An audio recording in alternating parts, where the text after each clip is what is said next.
Grabando. Pues muchas gracias, Javier, por recibirnos. ¿Nos podrías platicar un poco de la trayectoria o qué hay atrás de Elisa Ayón? Bueno, quiero decir que no obstante que yo me he dedicado a estudiar la clase política de Jalisco, ella no formó parte de mis investigaciones y de mis estudios por dos razones, porque cuando hasta donde llegaron mis estudios, ella todavía no figuraba. Y en segundo lugar, pues no me pareció nunca digna de atención, como para concederle tiempo a investigarlo. No me parecía un personaje, un actor político importante que mereciera atención. Yo lo único que sé, lo que recuerdo, y que creo que se reduce a eso, pues es que fue diputada la pasada legislatura, fue lideresa de esa organización que se llama CNOP en Jalisco, y luego quiso ser candidata a presidente municipal de Guadalajara, claro, en la lógica esta de pégale a lo grande para que al menos te saques reintegro, ¿no? Y pues lo que consiguió fue una regiduría. Eso es lo que sé de ella. Creo que a eso se reduce exclusivamente su trayectoria política, y también pues que es que cobra sueldos como directora sin trabajar. Ok, entonces, ¿en qué se podría decir que radica el poder de Elisa Ayón, o cuál es el poder que la lleva a la regiduría y también a la Secretaría General del PRI? Bueno, de seguro ella debe pertenecer a una red política, ¿no? Habría que ver cuáles son el liderazgo con el que ella se identifica, pero al margen de eso, más allá de eso, habrá que decir una cuestión que es importante tenerla presente. Hay que recordar que tanto a nivel federal como local, y que está en la legislación electoral, las mujeres tienen derecho a un porcentaje obligado de cargos de representación popular, de candidaturas y de candidaturas efectivas, no de relleno. Entonces, algunas de estas féminas que han participado y escalado posiciones importantes, en principio lo han hecho explotando la cuota de género. Eso hay que decirlo, o sea, ¿sí? O sea, porque yo no creo que por sus méritos propios, además del lenguaje florido que le caracteriza y todas las habilidades que ya nos mostró, Elisa Ayón tenga algunas habilidades o cualidades políticas que por sí misma la hubieran hecho susceptible de destacar por sus méritos propios, por su preparación, por sus ideales, por sus proyectos, por sus iniciativas. Yo tengo la impresión de que ella, su ingreso a la política es en virtud de la cuota de género. Y luego después, lamentablemente, quiero decirlo y no quiero generalizarlo, que quede muy claro, en las mujeres también, aparte de eso, pues se da mucho pues el asunto de los favores sexuales. Muchas veces las mujeres escalan posiciones políticas, además de la cuota de género, otra ayudadita por los favores sexuales. Yo no estoy asegurándolo de ninguna manera en el caso de Elisa Ayón, ni tampoco estoy diciendo que todas las mujeres que han participado en política tengan que ver con eso. Pero yo lo que sí sostengo es que algunos casos de esos, ¿sí?, las que por su mérito propio no brillan, yo no le encuentro otra explicación más que la cuota de género o los favores sexuales. Okay. Y bueno, y ahora ya vemos las corruptelas. Así es. Entonces, en relación a esta problemática, a todo este embrollo de corrupción en el que se ve inmiscuida Elisa, entonces la pregunta es, ¿por qué el sistema abraza a este tipo de personas? Es una buena pregunta. Lo que pasa es que, en principio, como ya lo digo, lo reitero, los partidos están obligados a postular mujeres.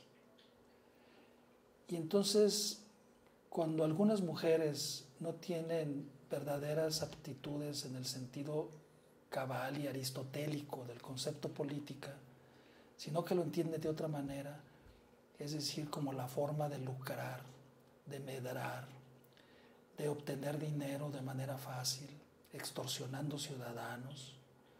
Entonces, ese tipo de actitudes puede resultar para algunos políticos también, algunos políticos, varones por supuesto, pues que viven desubicados en otra época, en etapas y épocas que ya se creían superadas en la historia de México y que hoy vemos que pues están más vivas que nunca, pues ese tipo de liderazgo les parecen útiles e importantes.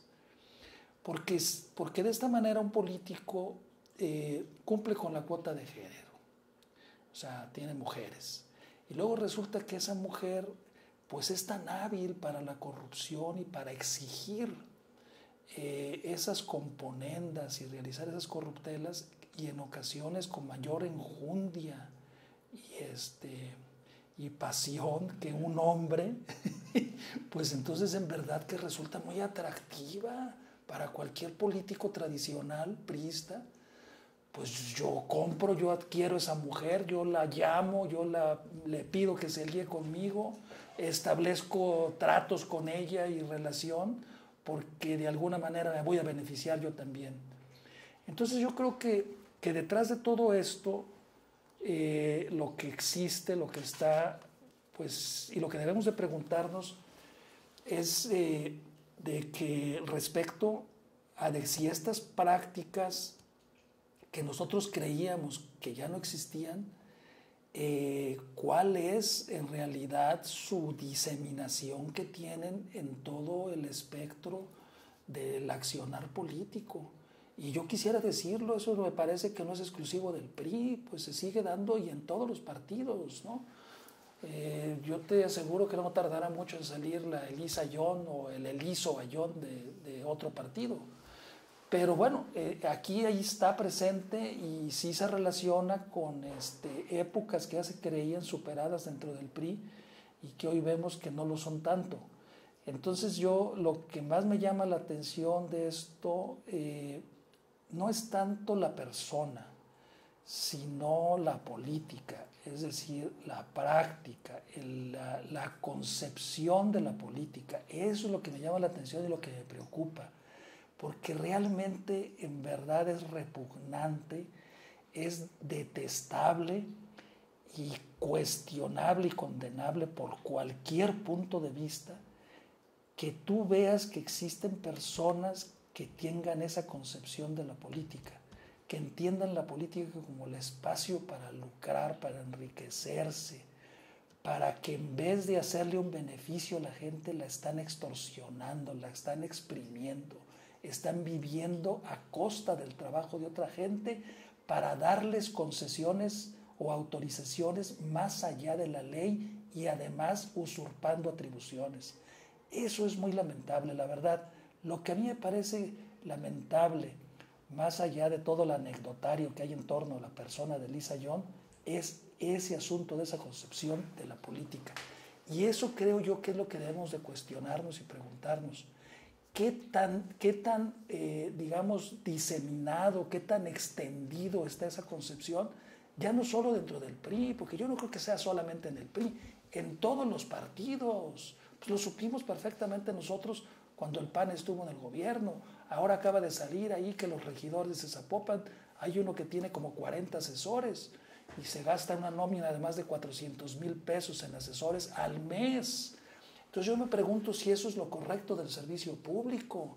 Y entonces nos damos cuenta de que eso no es un problema exclusivo de un partido, sino que es un problema de la práctica política en general, de que es un problema que tenemos nosotros como sociedad, como país, como Estado, y que no obstante los avances que han existido, tanto en términos de el acceso a las nuevas tecnologías de la comunicación, de la información y de la alternancia partidaria que se ha dado prácticamente en todos los espacios y instancias gubernamentales de este país, pues nosotros lo que vemos con tristeza es que esas prácticas que nosotros creíamos propias de mediados del siglo XX, siguen campeando y están más vivitas y más fuertes que si lo hubieran estado antes.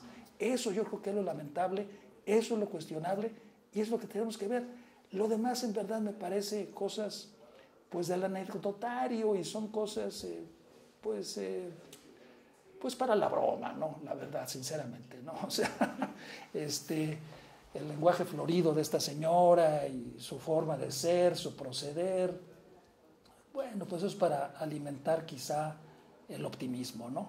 Pero no me parece serio. A mí me parece que lo serio es preguntarnos sobre ese otro asunto y lo que es más grave, lo serio debería ser preguntarnos qué va a pasar con Elisa Ayón y quién es el patrón de Elisa Ayón.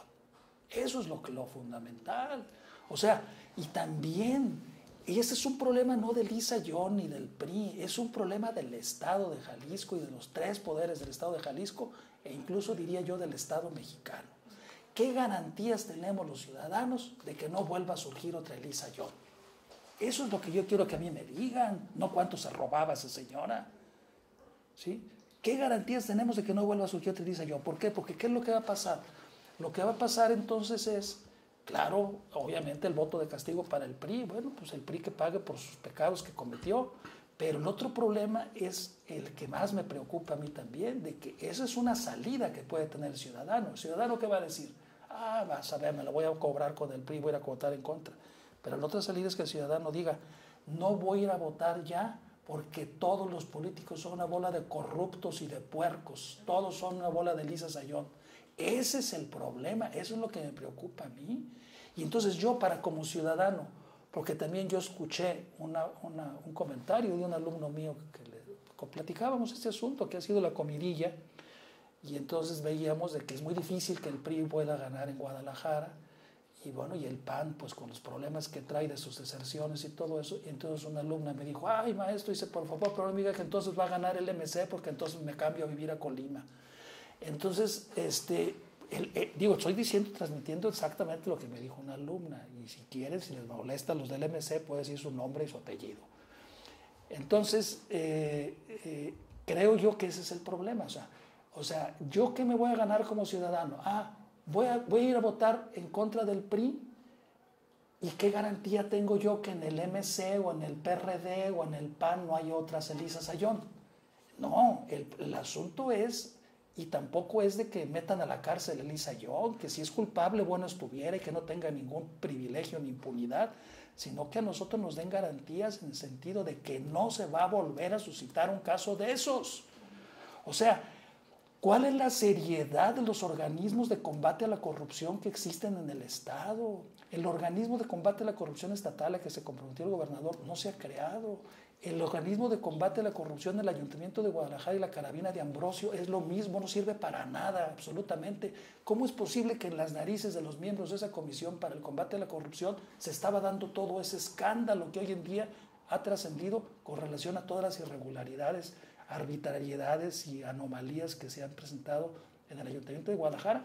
Y que ya parece ser esto, ya es el cuento de nunca acabar, porque cada día sale una cosa más y otra más y otra más y otra más. Entonces, ¿cómo es posible que haya un organismo de combate a la corrupción y no haya sabido nada? O sea, ¿cómo es posible que supuestamente un secretario general estaba recibiendo $1,5 millones de pesos para unos kioscos y nadie sabía nada? O sea, y todo el problema de los funcionarios que han corrido y todo eso, y la Comisión de Combate a la Corrupción no sabe nada. Y entonces, ¿para qué queremos los ciudadanos una Comisión de Combate a la Corrupción que nos cuesta si no hace nada? Si lo único que hace es taparle a los corruptos. Entonces yo pienso que el problema de fondo es ese, el asunto de fondo es ese. En primer lugar, insisto, que no haya impunidad y que se vaya al fondo del asunto en el caso de esa señora, ¿sí? ¿Por qué? Porque ha traicionado los fines y los principios esenciales del Estado, del aparato que se inventó el género humano para gestionar la sociabilidad y la dominación de una forma racional y consensuada, el Estado. Entonces, ha traicionado los fines del Estado, ¿sí? Y la esencia del Estado. ¿Sí? Y Hans Kelsen lo decía muy claro, ¿sí? Bueno, a una persona que viola la Constitución y que traiciona los fines del Estado, se le debe de expulsar del Estado y se le debe de castigar y nunca más permitírsele que vuelva a formar parte del Estado. Entonces, la verdad, ¿qué es lo que va a pasar con Elisa Ayón? ¿Cuál es el procedimiento que va a haber? ¿La van a dejar ahí un ratito en la banca y luego al rato le van a dar otro cargo? Eso sería una burla, por favor. Es no entender nada de lo que es el Estado. Esta señora ha traicionado al Estado, ¿sí? Ha dañado la política y ha traicionado a la forma correcta y genuina como se debe hacer política. Ha subvertido todos los principios del accionar político y ha dañado de manera gravísima a las instituciones republicanas y a la democracia, porque puede ser causante no solamente de que haya voto en contra del PRI, que eso sería quizás lo menos importante, no, que haya desánimo del ciudadano y que el ciudadano ya no confíe ni crea en ningún político y ya no vaya a votar. Eso es lo grave y eso no se puede permitir y se tiene que castigar. Así es.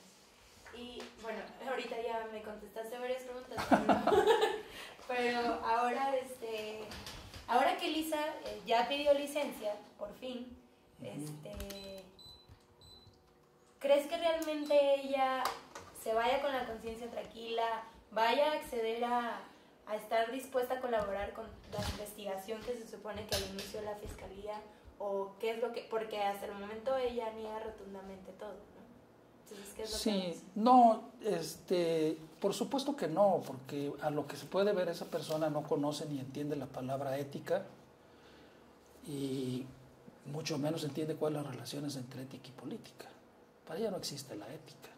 Y si le hablas de moral, te va a decir que es un árbol que da moras, ¿no? Entonces, no, por supuesto que yo doy por descartado eso. Ella le está apostando a la impunidad, o bien va a evadir la acción de la justicia. Yo creo que quizá ella está pensando en irse fuera del país, porque en realidad, por lo que hizo, hay varias causales digamos, artículos del Código Penal del Estado de Jalisco que le pueden ser aplicados. Si se procediera realmente como se tiene que proceder en estos casos por parte de la autoridad competente, esa señora no tiene derecho ni a libertad bajo fianza. Yo no soy juez para decirlo, pero basta simplemente con que veamos el Código Penal Federal, los delitos cometidos por servidores públicos, y a eso agréguesele, que son todos los que están ahí, agréguesele el de extorsión. Entonces es grave el asunto. ¿Qué va a pasar? Pues ella va a pedir impunidad, ¿no? Políticamente con sus cómplices, que yo no sé quiénes son sus cómplices y quién es el famoso patrón. A lo mejor su patrón es muy poderoso y le puede dar impunidad, porque tampoco creo que le eche de cabeza. Entonces hay que ver qué es lo que va a pasar. Vamos a saber hasta dónde llegaba la corrupción por el tratamiento que se le dé a ella, si se le va a aplicar realmente el peso de la ley o si se le va a otorgar impunidad y su castigo solamente va a ser haberla destituido de su cargo del partido y haberla obligado a solicitar licencia a la regiduría. Ahora, aquí entre paréntesis, se ha dicho, ella dice que por ella votó la ciudadanía. Eso no es cierto. La ciudadanía votó por una planilla, indebidamente. Pero no votó por ella. Nadie votó por ella, que no mienta. La ciudadanía votó por una planilla, votó por un partido y en el mejor de los casos por un personaje que es el presidente municipal. Pero por los regidores ni sabe quiénes eran, ni supo quiénes eran, ni se detuvo a ver la lista de los regidores o su voto lo definió un candidato a regidor. Es más, no es ni siquiera posible saber quién votó por qué regidor. No es imposible, se votó por una planilla. Entonces que no venga con el cuento de que votó la ciudadanía por ella. Y para finalizar, Javier, ¿qué crees que el PRI vaya ahora sí que a proceder ahora con Elisa Ayón? ¿Crees que le van a truncar su carrera política en definitiva? ¿O cómo crees que va a actuar el PRI ante esta situación? Yo creo que la carrera política de Elisa Ayón está terminada, definitivamente. Si el PRI comete el gravísimo error de volverle a dar otra oportunidad, pues se van a los dos al mismo sitio, ¿no? Al lugar del olvido y del desprecio de los ciudadanos, y van a acabar su tumba política los dos. Yo digo, no sé, habrá que preguntarle al presidente del PRI qué es lo que está pensando, pero me parece que sería un grave error darle otra oportunidad a esta señora, ¿no? ¿Qué otro partido la cobije? Pues no creo tampoco, porque digamos, a donde vaya a llevar ese lastre, ese recuerdo. Yo no creo sinceramente que a nadie en su sano juicio y a un partido político que esté comprometido con reivindicar y recuperar la credibilidad para la política, la confianza y la credibilidad para los políticos, para las instituciones republicanas, para las instituciones gubernamentales, le interese darle una oportunidad a una persona así. La verdad, no, es que es muy lamentable, ¿no? Muy cuestionable.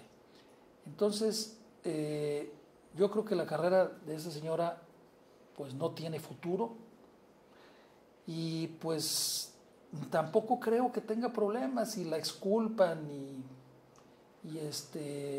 no se le castiga como se le debiera si es encontrada culpable. No la estoy condenando, pero serán las autoridades competentes quienes hagan las investigaciones pertinentes y tengan que proceder como tienen que proceder, ¿no?